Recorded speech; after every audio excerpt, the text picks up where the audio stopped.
The views expressed on Science for the People are not necessarily the views of this station, its affiliates, sponsors, or advertisers. This week on Science for the People, we're talking about weapons. Chemical weapons, to be precise. We're spending the hour with Chris Cramer, a chemist who studies chemical weapons, and how we get rid of them. Welcome to Science for the People. I'm Bethany Brookshire, science writer at Science News and Society for Science and the Public. It sounds like something out of a spy novel or a movie. An old man, an ex-spy, sits with his daughter on a park bench. Within minutes, they are both unconscious, poisoned by a rapid-acting nerve agent that's like nothing anyone has seen before. This may, in fact, be the plot of a spy novel, I don't know. But it is also something that happened in real life. On March 4th, 2018, ex-Russian spy Sergei Skripal and his daughter Yulia were poisoned on a park bench by an agent called Novichok. Both of them did live through the experience, though it was a very close call. But what is this Novichok stuff? The word Novichok literally means newcomer, and that's really unhelpful. It is a relative newcomer, though, in the world of poisons. Here to get us introduced to the latest in modern chemical weapons technology is Chris Cramer. In a former life, he served in the United States Army, where he helped study chemical weapons. Now, he's a chemist at the University of Minnesota, where he also studies how to get rid of or reverse the effects of chemical weapons, including nerve agents like Novichok. Chris, thank you so much for taking the time to be with us. It's a pleasure to be here. I wanted to start with a little bit of basic terminology. When we talk about chemical weapons, what do we mean? So chemical weapons are actually defined by something called the Chemical Weapons Convention, to which many countries are signatories.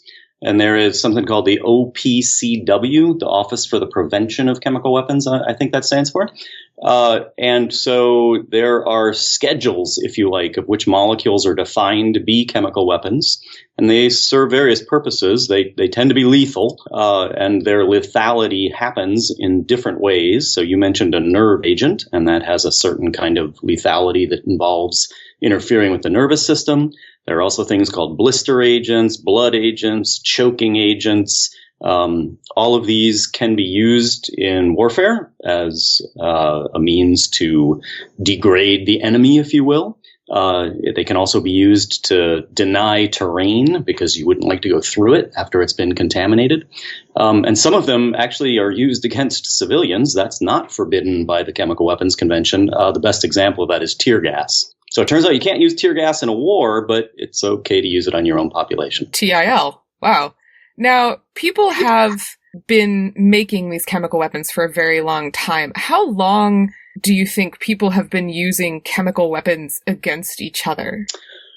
You know, it depends exactly how you define it. I'd say, in the first broad-scale use in chemical warfare was really World War I, and the Germans were the first to employ a sort of chemical core, you might say, and experimented with chlorine gas, for example. So it's a fascinating example of the dichotomy of science to some extent that Haber, who is famous for the Haber-Bosch process, which makes ammonia from nitrogen and, feeds the world, essentially. We would have a much smaller population without that process. He also was the one who led a lot of the chemical weapons research in World War I and actually launched chemical weapons against the Allies. So interesting, as I say. Different contributions. But if you were to, go way, way back, I think there are examples of some of the ancients employing Greek fire, for instance, was you could regard it as a chemical weapon in a way, although it was designed also to be pyrophoric. There was also use of biological weapons, which are closely related to chemical weapons in some sense. So I think it might be hard to set the original time point. Yeah, you could poison wells and throw poisoned blankets and things like that. People have been doing that for a really long time. Yes. And when you talk about the Haber-Bosch process, is that correct? Mm-hmm. You're talking about the process that actually ends up producing industrial fertilizers, which is how we feed the world. Yes, exactly. So it takes nitrogen out of the air, it makes ammonia, and ammonia itself is a fertilizer, or it can be converted to other nitrogen-containing fertilizers. Now, let's switch to talking a little bit about nerve agents. When we talk about nerve agents, what exactly does that mean? What are we talking about? hmm So when one of your muscles does something, it tends to be in response to a neurotransmitter having been released by a nerve, and a receptor at the other side sees that neurotransmitter, and it, contracts a muscle, helps you breathe, beats your heart, whatever that might be. And a nerve agent is designed to interfere with the process in a certain way. And that way is that after the neurotransmitter arrives and your muscle has done whatever it was supposed to do, there's an enzyme that eliminates that neurotransmitter so you don't just keep doing that. And that enzyme is called acetylcholinesterase. It's a long name, but it basically means that it takes the neurotransmitter, acetylcholine, and it breaks it down. That's what the ACE means in a enzyme name. It means destroy something. But if the enzyme acetylcholinesterase can't destroy the neurotransmitter, you will just keep twitching that muscle, for example. And that can be bad, very bad, as a matter of fact. And so nerve agents actually attack acetylcholinesterase, and they modify it in a way that is very difficult to reverse. So essentially, they shut down your ability to discard neurotransmitter to get rid of it. And as a result, you will, a classic symptom of nerve agent poisoning is convulsions, because all your muscles are firing from neurotransmitters. Yikes. That sounds terrifying. And one of those nerve agents is Novichok, the infamous kind of new-ish chemical weapon that was used against the ex-spy. Where does that come from? What do we know about it? Yeah, so, there's to say it is one thing, Novichok, as though it were a single molecule, is a little bit misleading. It's tended to mean kind of a family of compounds that were studied in Russia within the last 20 years or so, and were designed to have improved characteristics compared to nerve agents that had been around for longer. And by improved, that could mean improved lethality, but it could also mean improved ability to store it, improved binary capability, because usually you'd like not to carry around actual nerve agent. That's kind of dangerous. So many agents were designed to be binary agents, they were called. That is, it was by the mixing of two things that themselves were relatively innocuous, it would create this lethal agent. And as a result, you could transport the two things separately, for example. So the compounds that were developed, we don't know a huge amount about. Most of it is taken from the notebooks of someone who worked in the Russian system and then left, came out of that country into Western countries, I think is in Canada now, but I'm not positive about that, and had written many notes and described many of the molecules, but it was really quite a broad class and family of molecules. And so when you talk about these two molecules that combine together, what kind of molecules are they? Like, how do you build something like this? Mm-hmm. So it's a little bit, making molecules can be like putting together blocks. There are certain, we say functionality in molecules. So there are certain bits of molecules that are called functional groups, and some functional groups react well with other functional groups, and that's how you build a molecule up from constituent parts. And so in the case of nerve agents, one part tends to contain some phosphorus and something reactive at the phosphorus atom. And the other part tends to contain either an oxygen or a nitrogen that's prepared to react with that functionality. And when it does, it generates a new bond between phosphorus and either oxygen or sulfur in some of the more classic nerve agents. And then in the Novichok agents, it's generally a nitrogen atom. And once that bond is formed, you have created the molecule, which is highly toxic and reacts with acetylcholinesterase to disable it. And so these two separate chemicals can, in some cases, be stored separately, and then you combine them together and boom, it's nasty. Mm-hmm. And so that combination can even take place in a shell, for instance. So an artillery shell has two compartments, and then on launch, it mixes the agent, and then there's a burst, and you've got agent dispersed. And you mentioned the inclusion of phosphorus, which is pretty important. And so Novichok is an organophosphorus compound and related to other nerve agents like VX and sarin gas. And I was really struck by the term organophosphorus, because the first thing I think of when I think of phosphorus is fertilizer. And it turns out, when we talked a little bit in the beginning about World War I and the development of the Haber-Bosch process, a lot of nerve agents are related to fertilizer. Yeah, I'm not sure I would say related to fertilizer per se, although you certainly need phosphorus. Plants need phosphorus. I would say it's more related to pesticides. Yes. And you can call a nerve agent a pesticide. It depends on what you define to be a pest. People are mean to each other sometimes, but the fundamental thing that connects all of these is that biological systems traffic in phosphorus compounds all the time. All of our energy conversion involves phosphate hydrolysis, making phosphate bonds. And so enzymes are used to being phosphorylated, dephosphorylated. It controls their function. And so it's no surprise that by using that kind of functionality and adjusting its reactivity in a way, you can affect certain enzymes in profound ways. So people, and that was my mistake, I said fertilizer. I meant pesticides. Very different things, though used in somewhat kind of similar circumstances. So chemists take these pesticides and kind of adapt them to make new compounds that are specific for humans. What are some of the differences that chemists have to think about when adapting something that's like, for example, a pesticide to something that can be used in people? It's a subtle business that tends to have to do with the specifics of the enzyme that one is going after. So enzymes have these very detailed shapes, if you like. A lot of this would be what we might call kind of a lock and key interaction between the small molecule and the big enzyme. And so different organisms, their enzymes have different shapes. And as a result, you may find that a molecule that's very effective at getting into a certain site in an enzyme in an insect has no effect at all on humans. Or it is also poisonous, but at a much higher dosage. That would typically be the case. So most pesticides are not particularly friendly to people. You would not want to, bathe in them, but they are so much more lethal against insects that we find them useful. Okay. And we were talking about Novichok specifically. It's a nerve agent that is kind of derived from these organophosphorus kind of compounds. And you mentioned that it breaks down acetylcholinesterase, which helps kind of rid the space between molecules of acetylcholine. So if you've got Novichok and it's hitting the acetylcholinesterase, what kind of symptoms does this produce? Yeah, so, and I'll just clarify a bit. I hate to say breaks down because that makes it sound like it chops the enzyme up or something. Really what it does is it modifies the active site of the enzyme in such a way that it just can't do what its function is anymore. Kind of gums it up a little bit? Yeah, that's a good way to think about it. And in principle, you can regenerate it.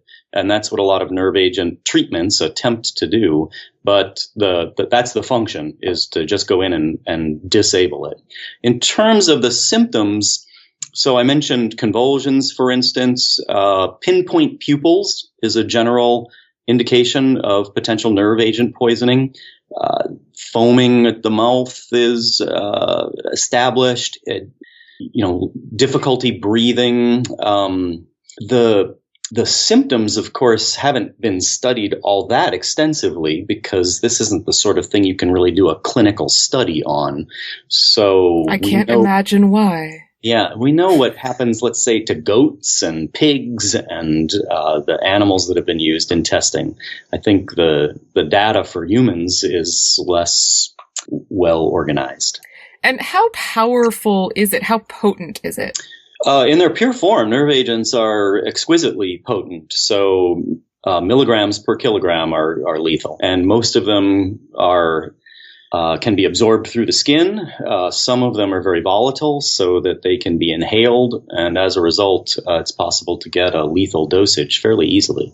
And I was really struck when doing some reading that you sent me on nerve agents about how much they differ from kind of the classical chemical weapons that many of us may think of. So, for example, they differ from things like mustard gas, which is probably what many people think about when they think about chemical weapons. because of that famous use in the trenches of World War I and, of course, in Wonder Woman. So can you talk about mustard gas a little bit? How is it different? Mm-hmm. Sure. So mustard gas, which is a really bad name, actually, because it's not a gas. It's has some volatility, but mostly it's a viscous liquid. It is a so-called blister agent.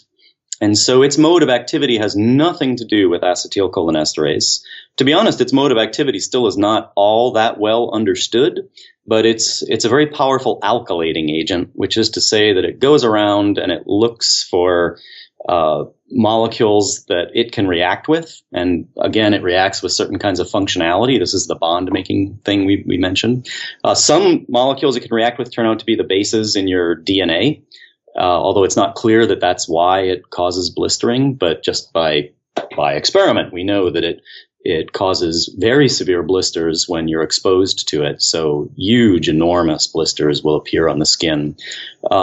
It's actually not necessarily designed to be lethal. It's designed instead to so damage individual soldiers that they become incapable, and in fact, it then ties up other soldiers who have to take them back to hospitals, for example.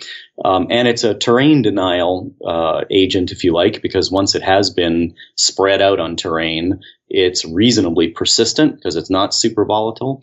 And obviously, you don't want to walk through it unless you had a lot of protective gear on. And mustard gas, when I was looking at some of the chemical structures, it has chlorine in it.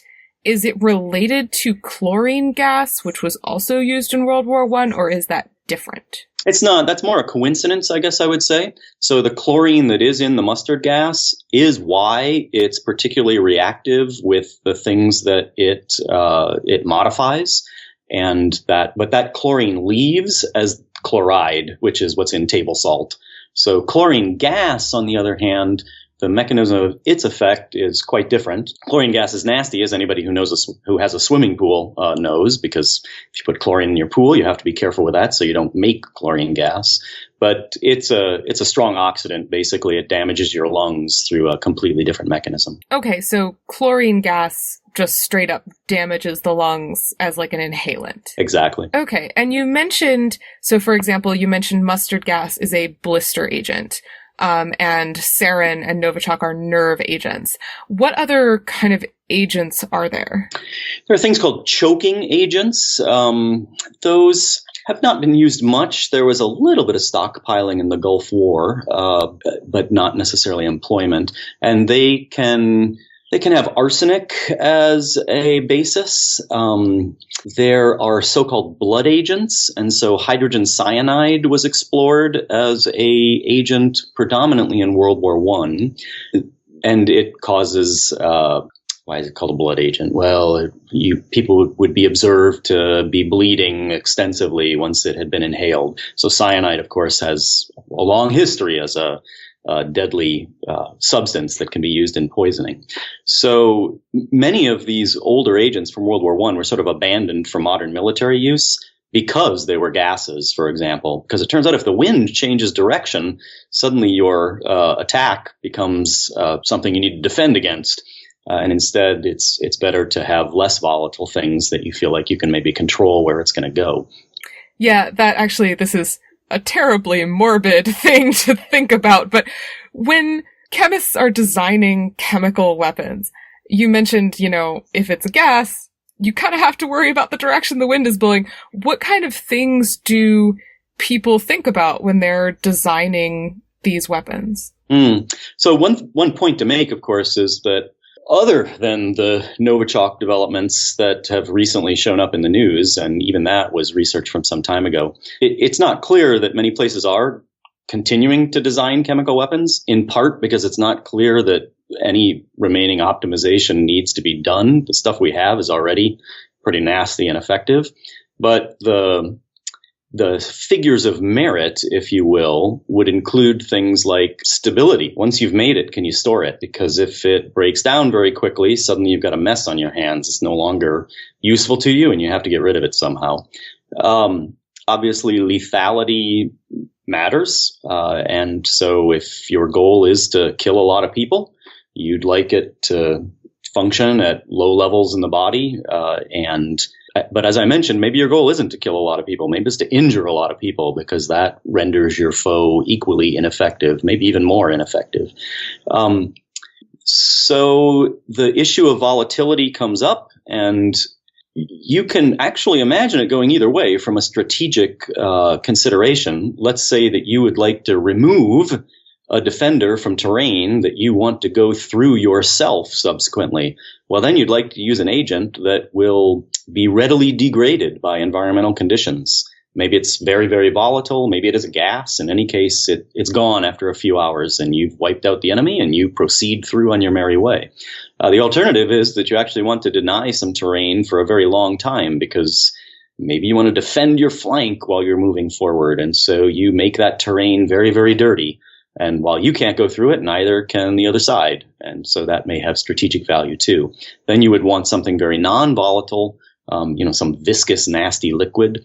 And it is very difficult to decontaminate terrain, as you might imagine. So it depends a bit on what the goal is. And you mentioned, we were talking about nerve agents like Novichok and Sarin. One of their features, if you will, is that they go right through protective equipment. So how do you design a chemical to do that? How does a chemical weapon go through all of the, special suits and gas masks? Well, actually, I'm not sure I would agree with you on that in terms of going through protective equipment. What I would say is that certain kinds of protective equipment are more effective against some kinds of agents than others. But the current chemical protective suits, if you will, that are issued to people in the military are generally pretty effective. They have layers of substances, some of which are as boring as activated charcoal, but in any case that can intercept a lot of agent. There may be a limit. If you are exposed to a huge amount, eventually you'll break down your protective capability. The filters that occur in protective masks can be very effective. I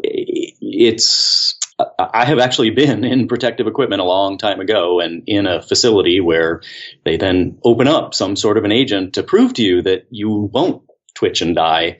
So modern day protective equipment is pretty good. It's very hard to issue to everyone on the planet.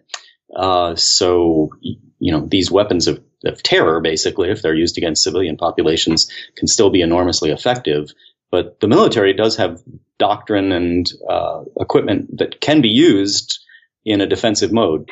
So hold on a minute. You were in a protective suit and they opened a thing in front of you? Little GB, little Sarin. Oh my goodness. Why? To inspire confidence in the effectiveness of the protective gear. How'd you feel?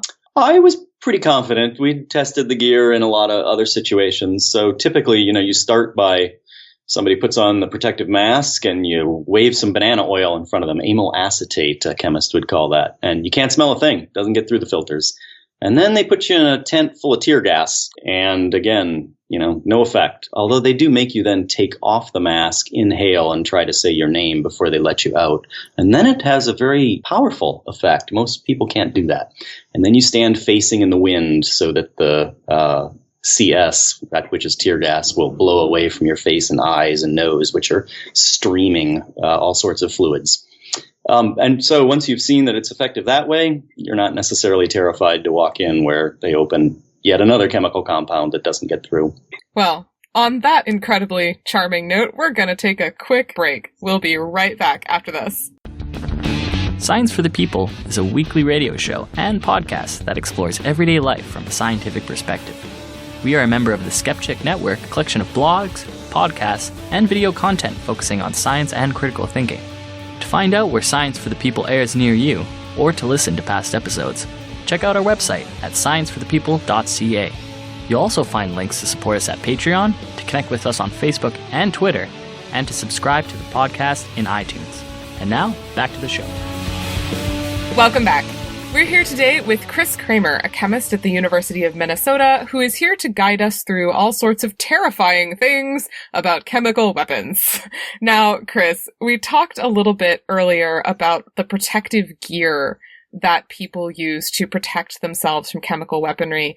And you mentioned that some suits are protective against a lot of different agents, like, for example, tear gas and sarin.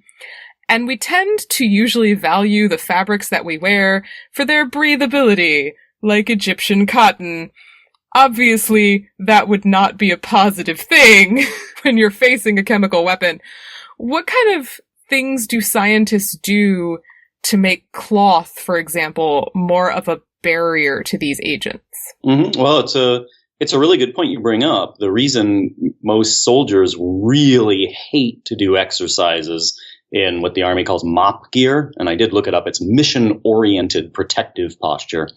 But in any case, is that it is absolutely not breathable, and overheating is a huge problem. So people will have heat exhaustion and heat stroke potentially, depending on the outside environment.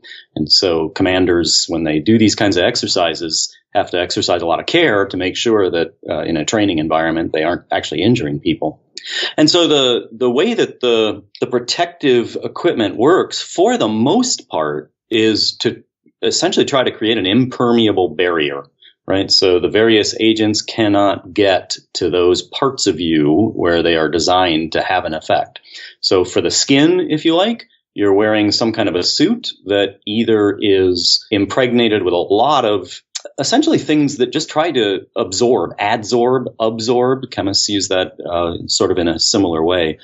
The agent, that is, it sticks to it, and charcoal is a good example of something like that. So just activated carbon gloms onto a bunch of stuff, and it doesn't get through until it overwhelms however much carbon there might be. Also on the hands and on the feet, for instance, you basically wear a really thick rubber, and that too is impermeable to most of these compounds. Finally, for your ability to inhale, you have some protective mask that has filters. The filters themselves also contain these substances that are designed to absorb the compounds and potentially react with some of them, in order to break them down. And you do have to replace those filters after a certain amount of time. You also have to replace the MOP suits, if you like, after a certain amount of time, because they may be becoming overwhelmed with all the stuff that they already have defended against. This is kind of a bizarre question that only just occurred to me out of left field. Are there any sensors in these suits that might be able to tell you what kind of chemical weapon you're facing? Because you mentioned, for example, that some of the chemicals can react with some of the filters. Could it then, for example, I don't know, light up a light or release a smell to make you say, there's VX out there? Mm-hmm. So I'm not sure if it's built into modern suit technology. There certainly are kits that are issued to individual soldiers that are designed to identify the specific chemical weapons. And so if you see, some liquid that's been dispersed by a bomblet, for example, you can use this kit to sample that liquid and try to assess, is it a blister agent? Is it a nerve agent, for example? It tends to be that these kits are issued primarily to specialists in chemical weapons. So there's a part of the U.S. Army, for instance, that's called the Chemical Corps, and that's what the soldiers in it are specifically trained in. But in general, this could be made available within a given theater of operations. There are also detectors that units carry that sample the air, if you like, and based on, they have inside them a little mass spectrogram.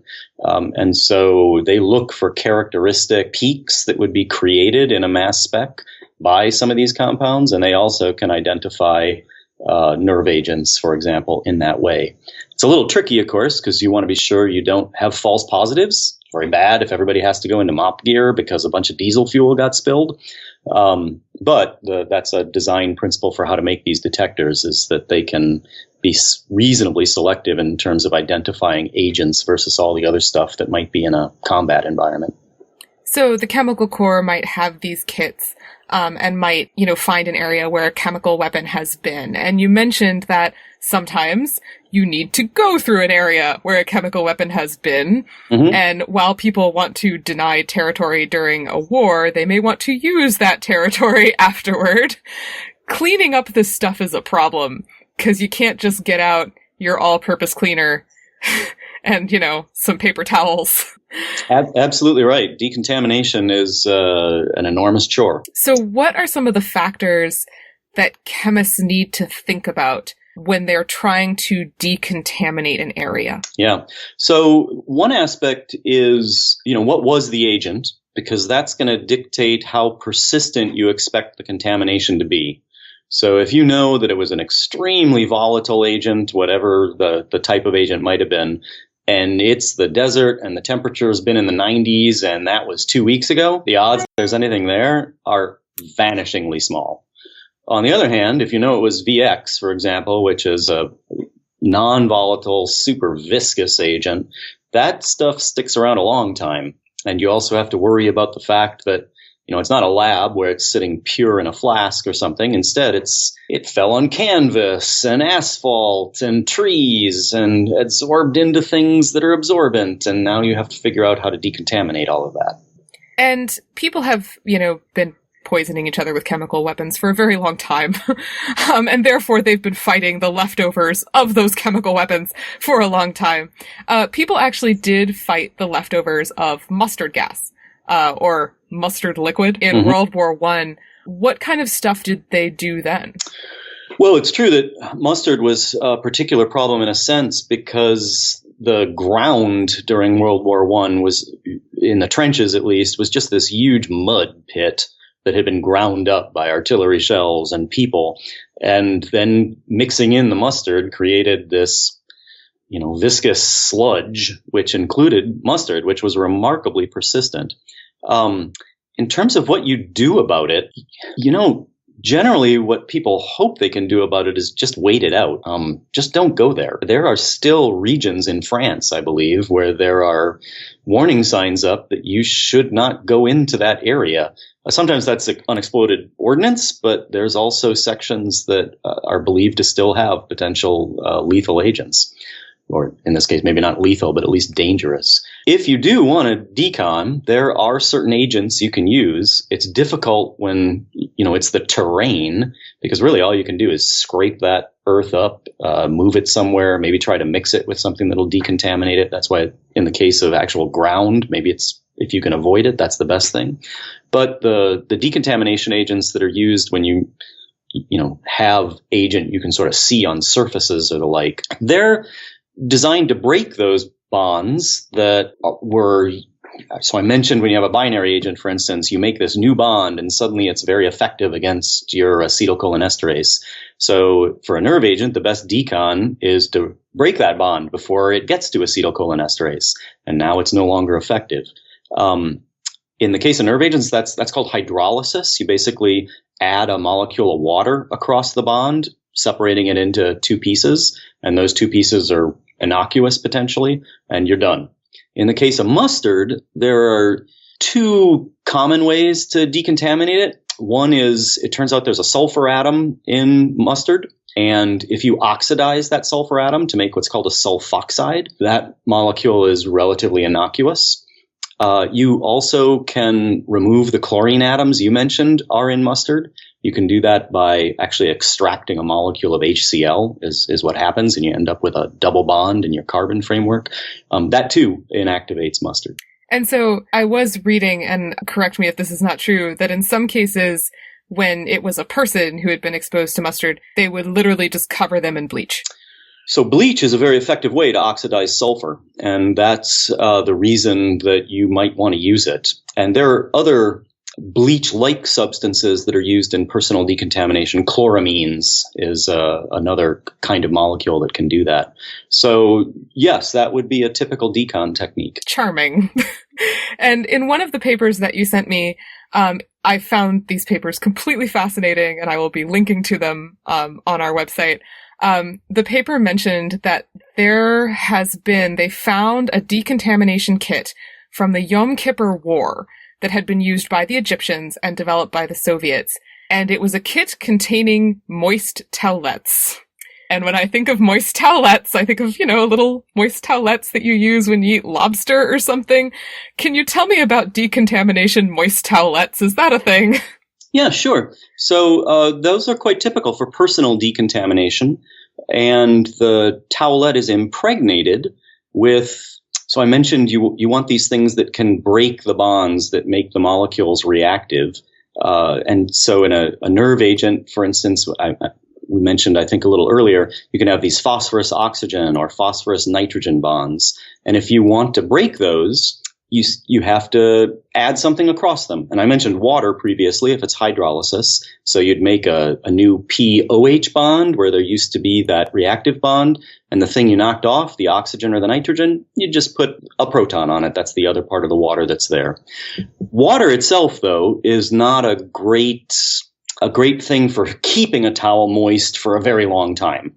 And as we all know, it kind of evaporates after a while. So typically what you'll use is a combination of a little bit of water and a little bit of an alcohol. So an alcohol also has an OH. It's just that the other end, instead of being another H, is an alkyl chain, for example, a hydrocarbon. And those can be much less volatile. Most people are familiar, let's say, with isopropanol, so rubbing alcohol.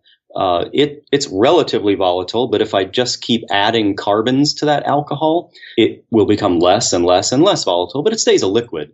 And so it's a mixture of kind of longer chain alcohols, something a little bit like ethylene glycol, for example, what people use as antifreeze. People know that's not terribly volatile. And also made basic. And the more basic it is, the more effective it is at attacking phosphorus and breaking that reactive bond. And so it feels a little bit slimy in addition to being moist, but it is quite effective for most nerve agents.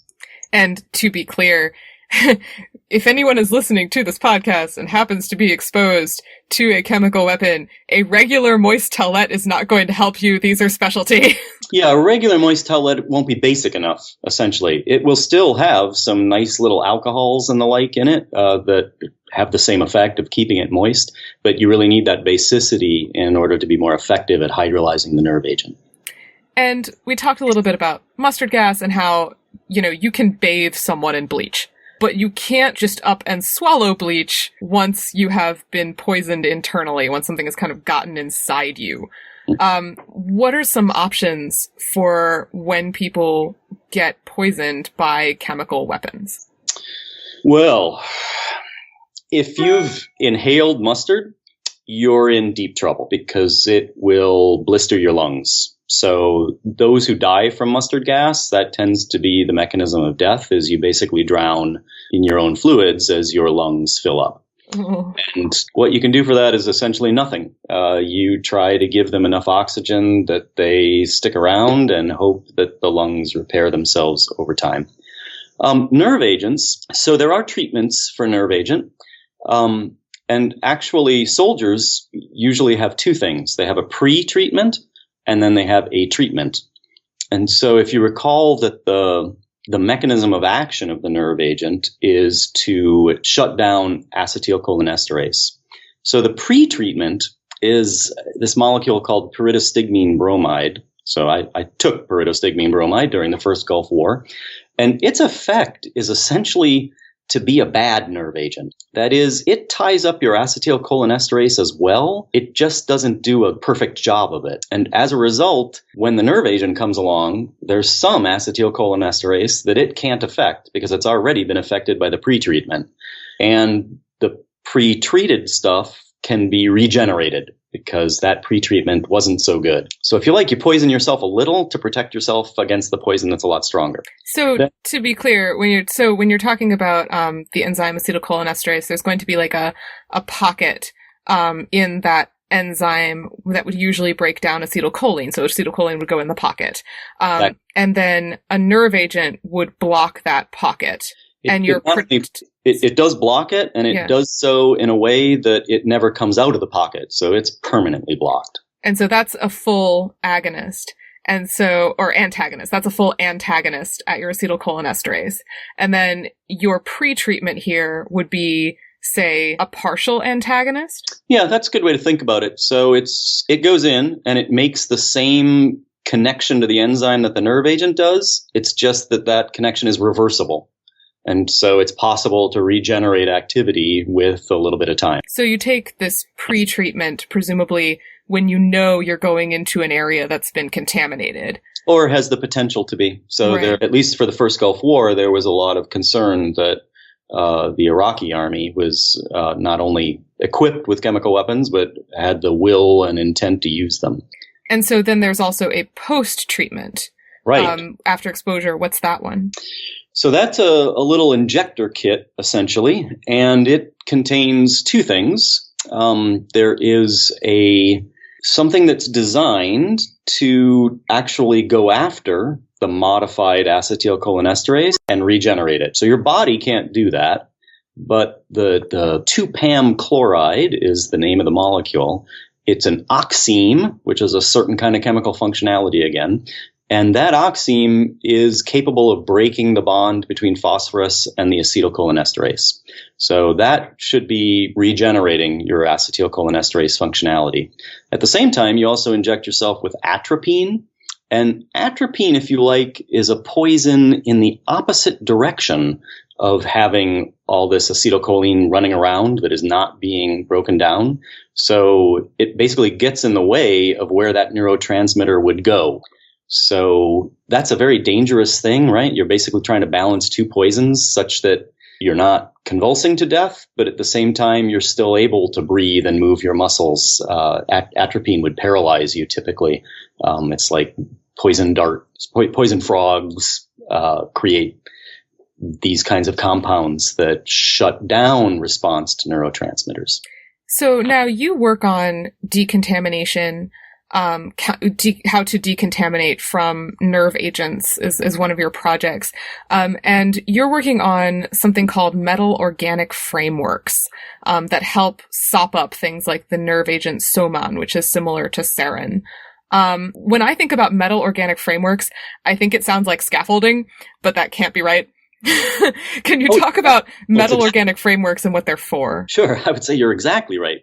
A metal organic framework is a three-dimensional crystalline substance. And for those who have ever played with Tinker Toys, which I'm too old to know whether modern children buy Tinker Toys or not, but if this was an old toy that consisted of sort of sticks and these hubs into which you could stick the sticks, and the hubs would have many connection points so that you could have sticks going in various directions. So a metal organic framework is like that. It has these hubs. They're called nodes typically. And the node has some metals in it. Maybe only one metal, but maybe a collection of metals that are joined together by oxygen. That would be a little metal oxide cluster. And then there are organic molecules that bind to these clusters. And these organic molecules have multiple binding sites themselves. And so they can be used to make connections between multiple clusters. And nature causes these substances to create certain kinds of crystals. And the reason they're interesting is that the crystals have these can be designed to have these huge void spaces in them. So if your organic linker is a really big molecule and let's say your node has 6 connections. So a cube, for instance, has 6 faces. So you could imagine having this little linker that goes out from all 6 faces of a cube to the next cube over. And if you've got big, long linkers, now you're going to have the space in between all your cubes. And that space can be exploited for chemistry purposes. So you can think of it as being a little reactor, maybe, if molecules can get into that space. And also inside that space is some reactive functionality that you've designed into your linker or into your nodes. It can react there, and then it floats away. And so our interest is in using metal organic frameworks as catalysts to decompose the nerve agent. And the benefit of the framework, if you will, so catalysis is a very general term. We've already talked about one. The enzyme acetylcholinesterase is a catalyst. Right? Its job is to break down acetylcholine, and it does it again and again and again. So that's what catalysts are good for, it making reactions occur more quickly, with less energy, and they do it again and again and again. So you could have a catalyst that breaks down nerve agents. The general problem with catalysts is how long do they last? Because maybe they're subject to breaking down themselves. And if they're just floating around free in a solution, often, and we call that homogeneous catalysis if they're free in solution, they generally break down relatively quickly, more quickly than you'd like if your job is to keep people from dying. On the other hand, if they can be sequestered away somewhere where they're protected from the surrounding environment and from each other, because maybe a problem is when two catalysts see each other, then maybe they can last much longer. And so metal organic frameworks have this potential to isolate catalysts, keep them held in a certain place so that they can be reactive for longer and be more effective. And that's one of the key uses. That's called heterogeneous catalysis, by the way, because these metal organic frameworks are solids. So they don't dissolve into solution, but solutions can pass in and out of them.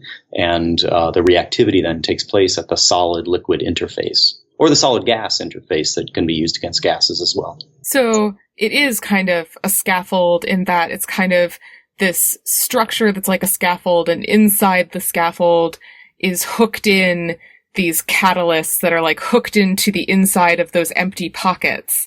Right. And the chemical weapon comes in and reacts with those catalysts in the empty pocket. Great way to think about it. And the reason they're so exciting, if you like, within the heterogeneous catalysis space is that they're crystalline. So we have pretty powerful tools to characterize their structure and to kind of understand where all the atoms are and try to, build the atoms in rational ways that makes them effective as catalysts.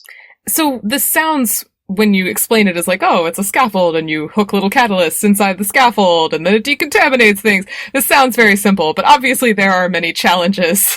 What are some of the challenges of working with these metal organic frameworks? Sure. A significant design principle, I suppose I'll call it, is that you certainly need to have sufficient transport of the material you want in and out of the MOF. I'll call it a MOF for short, metal organic framework, you abbreviate as MOF. So you want your void spaces, for instance, to be big enough that the molecules you want to react can easily get in and out. I said that the beauty of metal organic frameworks is that by virtue of their crystallinity and characterization techniques, we can put the atoms in very precise places. So that's more a vision statement than a reduction to practice. Gotta have goals. Yeah, exactly. And so a lot of the challenge, frankly, is just, designing the system you want to design effectively, because the rules for synthesis are still being explored in some sense. This is a relatively new space in chemistry, the metal organic framework design space. You also want to ensure robustness, that catalysts last for a long time. And I think I'll mention one other thing, just because there's a different way to use the MOF that is worth talking about. We've been discussing so far making the MOF itself the catalyst by hanging things on the scaffold. It also can be very effective at protecting a catalyst inside that void space, right? So it's not connected to the framework, but the framework contains the useful catalyst. And a collaborator of mine at Northwestern University, his name's Omar Farha, and he also works with another collaborator, Joe Hupp, has been exploring putting enzymes that break down nerve agents into metal organic frameworks. So sometimes the void space can be so big that it'll actually encapsulate an enzyme. And they've had enormous success, very exciting success, with putting in an enzyme that breaks down nerve agents. And as a result, it becomes very stable compared to just floating around in solution, and can last a very long time and be exquisitely effective. So instead of being hooked onto the inside of the scaffold, these are kind of like, the scaffold is kind of like a bubble holding. Yeah, it's like a shipping bottle. Oh, okay. Yeah, like a little shipping container. And you've got, I know you published a paper that you have a MOF, a metal organic framework, that can degrade things like soman. Would that also work against things like sarin or Novichok? So we've explicitly looked at sarin and also VX, as a matter of fact, and they work just fine. Yes, they are reactive. Novichok has not been tested in the laboratory. We actually have some ongoing research designed to look at exactly that question. The reaction in question continues to be this somewhat, boring to a chemist, but absolutely essential to reality, of hydrolysis. So really the nerve agent kind of floats in, It sees a certain kind of functionality. It's called a Lewis acid. Actually, it's a metal that kind of binds to the nerve agent and makes it more susceptible to hydrolysis. So there's every reason to expect that it would also catalyze Novichok decontamination. But as I say, it's still ongoing calculations. And I should emphasize, by the way, so I'm a theoretician. For me, a nerve agent is extraordinarily non-lethal because it just appears as a pretty picture on my computer screen. The actual experiments that are done with collaborators are done behind razor wire on Army bases in very well-protected facilities with lots of safety equipment, but does verify most of the computational predictions. Now, these metal organic frameworks that you've been working with, are they, they're atomic level. They're very small. Are they expensive? Can you produce them en masse? I mean, presumably you'd need a lot of this. Right. So, good question.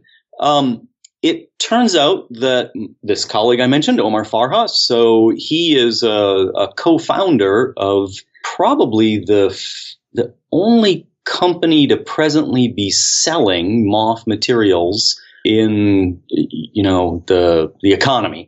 But they have certain materials that they're successfully marketing to industry that do things like hold toxic gases in a certain way that makes them more safe and can be released for use in various kinds of chemical operations. And they produce at least one of these MOFs called NU-1000, NU for Northwestern University, on a very large scale and relatively cheaply. Cheaply enough to, make gigatons that might then end up being distributed all around the world for use as possible decon agents. Probably not quite to that level yet, but not far away. I would say it's, at that stage you're talking engineering as opposed to chemistry, but I think the engineering potential is there. And can I mention one thing as long as we're talking about this? Please. So one of the reasons that MOFs are of potential interest is we talked about how protective suits, when we discussed it, I mostly emphasized that their goal was to be sort of impermeable, right? So you protect yourself by just not letting it get to you. But eventually you can overwhelm however much is there, and the remaining will see no more adsorbent and just gets through. So what you'd really like a protective suit or a filter to do is not just to block stuff, but to destroy it. So you'd like to impregnate the suit or the filter with the catalyst. And so that's one of the potential uses for these metal organic frameworks that's pretty exciting is there have been demonstrations of how to incorporate them into cloth, essentially, so they bind to fibers and the like. In which case now you'd have a catalyst that can be breaking down the nerve agent and creating just innocuous materials as opposed to just trying to create a barrier. And you mentioned just now, you could put that in a suit. Would you also say spray it on the ground to get rid of, environmental contamination? This is not something you could feed to people? The question of whether or not you can swallow them off, I don't know, has been addressed in clinical trials yet. But most of these MOFs are made, the ones that are designed for these kinds of purposes are made with pretty non-toxic stuff. So NU-1000, which we mentioned, is zirconium. Zirconium is not offensive to your body. That said, that doesn't mean that it circulates through the bloodstream easily and can encounter agent and the like all that readily. So it's not clear yet that it has an in vivo use. But your original question also of could you use it for area decontamination? Yes, potentially. I'm not sure, sprinkling on the ground, you'd need an awful lot to cover a lot of ground, obviously. There tends to be a question of how do you mix it effectively. You'd like your catalyst not to have to be used in huge amounts, so you need some way to get the bad stuff to the catalyst. So how is it being used? You mentioned there's a company that's producing this stuff. How are they using it now? So the MOF they sell, which I think is proprietary, I don't think it's NU-1000, and I'm not sure I know the structure. But there are, if I remember properly, there are certain toxic gases that are used in making computer chips. So there's, these various processes as you layer chip surfaces in order to build up devices. And the gases themselves are extraordinarily dangerous and usually are just shipped in gas cylinders, right? You keep it at a high pressure, you open a valve, out comes the gas. But if that cylinder is damaged, you have an explosive release because of the pressure inside. So a MOF by virtue of its nature, if you will. So we talked about this void space on the inside. Well, you can define a surface area, if you like, of all these molecules that are in the moth. And because it's full of voids, the molecules that define the edges of that void, they have accessible surface area. So the way activated carbon, which we've talked about previously, works is essentially it just presents all this surface area that's kind of sticky to other organic molecules. So it gloms onto those molecules and they don't leave. And the organic linkers in moths can be very like that as well. So they're generally formed of carbon surfaces that look a bit like activated carbon. And because of that structure, they have enormous surface areas. So you can have, an entire football field's worth of surface area in tiny fractions of a gram of these moth materials. So one of their exciting uses is as gas adsorbents. That is, instead of needing to use a lot of pressure to push gas into a small amount of area, it's the energy of binding to the surface area of the moth. And so I mentioned this in the context of the company's product, which is designed to now hold this toxic gas not under high pressure, but actually at ambient pressure. So if you break the container, there's no driving force for this gas to get away. Instead, what you do is you kind of heat it up in order to get the gas off the moth. And then if you cool it again, the gas will reabsorb to the moth.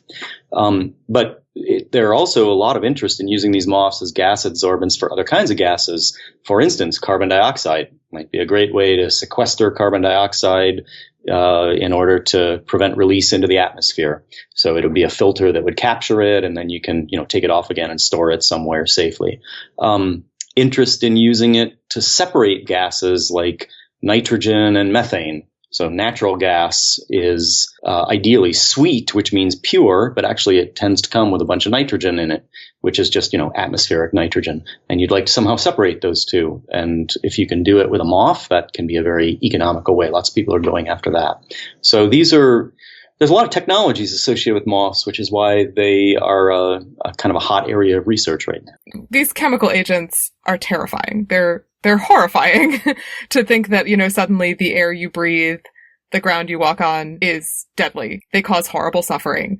Why do people do this? You need to interview a philosopher for that one, don't you? I think people who are in the military or have had military experience have a somewhat more nuanced view, in the sense of there's a lot of different ways to kill people. If you believe killing people is morally wrong, then you don't really care how it's done.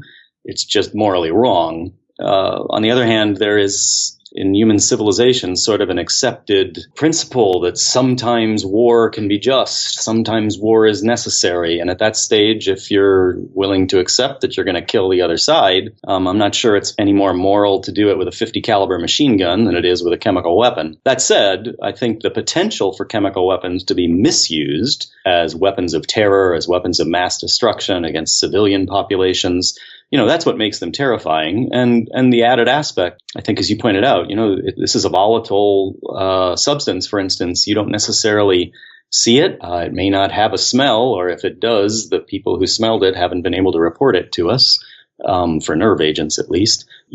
So it attacks you soundlessly and smelllessly, and suddenly you're a victim. I think that obviously is what terrifies people, much like other weapons of mass destruction. Well, Chris, this has been horrifying, terrifying, fascinating, incredibly educational. Thank you so much for talking with us. It's been a real pleasure. I enjoyed sharing things, and I take full responsibility for any mistakes I made. We've linked to more information about Chris Cramer and his research at scienceforthepeople.ca. There, you'll also find links to Twitter, Facebook, and iTunes, where you can listen to past episodes, subscribe to the show, or leave us a review. You can also find our Patreon page. We are ad-free because of you. So please send us some support in the form of a few monthly dollars. Thank you for listening, and we'll see you next week on Science for the People.